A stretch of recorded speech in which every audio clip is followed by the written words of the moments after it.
superpower is, the role that they play in any innovation team, but also the areas where they may have a little bit of a blind spot or a little bit of a weakness. And so what can we do to help promote these superpowers? So the question is, what is your superpower, right? And we're going to dig into that today, and we're going to have you self-identify the superpower that you have that you can bring to an innovation team. So this is going to be high level. When we're doing this as a live session, we're having people do one of the personality styles first so that we're really clear on the whole makeup of the team, and we can go deep on this. But for today, we're going to give you kind of a high level where I think you can get an instinctive sense of what your type is based on the way that we take information in and the way that we approach our sort of lifestyle. And so as we go through these, think about not only what you think your type is and then superpower, but maybe think about a couple of people that you work with. And I think this is a place to reach into those informal teams. Sometimes the people who we find sort of irritating, it's revealing to see that their power is different from ours. And that's where we need to direct some of our empathy and perspective taking. Develop 100 different things. So let's pick the winner. One of the NJs I talked to said, hey, it's almost like I see the synthesis of all the pieces of information in my head, and it just appears what the solution is, what the path forward should be. And they're very comfortable. I feel this could also be an architect, because I can sort of see the design and vision for the future and help people imagine the path forward.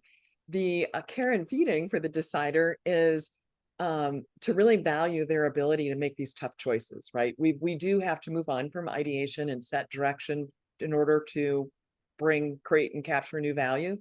But if you're a decider, you can be off leading a parade only to look over your shoulder and realize no one's following you because they're a little lost. So stop and sort of explain the steps behind your decision to garner more support and to make sure that the rest of the team is equally bought in to the path forward as you are.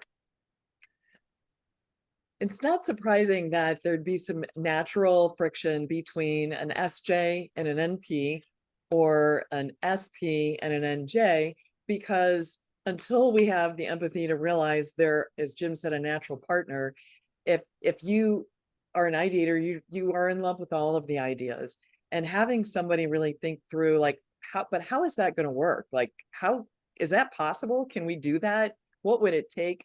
Can feel like they're raining on the parade, but really what they're doing is they're just tangibly thinking through all the things that they need to solve and that they're going to solve for you.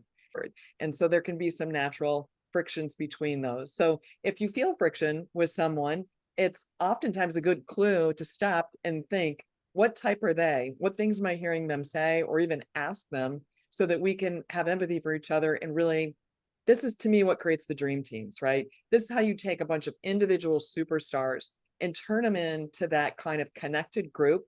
Oftentimes they're not the best funded groups, but they rise up and they do amazing work. And if you guys have been part of this, you look back on that work and you're so proud of the work you did and the way you did it. And you are so connected to people that 10, 15 years later, you still have that tight bond. Yeah, thanks, Gretchen. We do have a mix, but where my mind is going, right, as an NP and trying to lead, right, with structure and reinforce numbers and execute. It's a team effort, we'll say, and a lot of self-awareness to be able to recognize how I need to show up in order to be able to get the job done. But certainly recalling many examples where teams are at their best when they've got their complementers working side by side with really strong trusting relationships. The magic happens. That what we've done is just show you the tip of the iceberg on what we do. And there's so much more that we can do with you. Some of the groups that we're working with is, for example, the front line. I know there were people joining today that are responsible for the front line. Helping them really turn friction into something fabulous is a great design thinking application, because we're dialing up our empathy, we're putting it into action, and we're collaborating and crowdsourcing. UX partners working with product management and sprints to better understand each other. A lot of operations is being told drive efficiencies, but how can we also understand, how can we drive efficiencies and delight customers and not create new sources of friction that diminish the overall experience. And sometimes where we need to start is actually with a roadmap of what's next and what are the priorities and how do we get the group aligned against those priorities so that then we can begin to have people use design thinking to deliver against that. If you liked what we did today, look for additional sessions. Every month or two, we're going to be running a free webinar session. And if you'll drop your email into chat or email me at Gretchen@DTLiveLAB or info@DTLiveLAB, and I'll send you the slides and some more information.